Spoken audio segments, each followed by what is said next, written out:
এখন কিন্তু সকাল 9টা বাজে না, বা রাতও 9টা বাজে না, এখন বাজে দুপুর 3টে।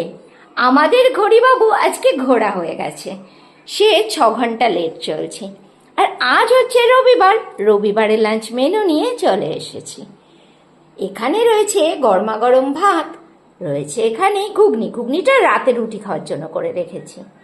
রয়েছে এখানে 1 পিস মাছ ভাজা, প্রতিষ্ঠার জন্য কালকের একটু কচুরগাঠি চিংড়ি মাছের তরকারি ছিল, ওটা গরম করে রেখেছি। রয়েছে এখানে কচুর শাক, ইলিশ মাছের মাথা দিয়ে। অনেকটা কচুর শাক ছিল, অর্ধেকটা সেদ্ধ করে ফ্রিজে রেখে দিয়েছি, আর অর্ধেকটা দিয়ে ইলিশ মাছের মাথা দিয়ে করেছি। আর রয়েছে জ্যান্ত কাতলার আলু পটল দিয়ে হালকা একটা ঝোল। এটাতে আমি কোনো পেঁয়াজ রসুন ব্যবহার করিনি, শুধু আদা জিরে ধনে এইটুকুই মশলা দিয়েছি।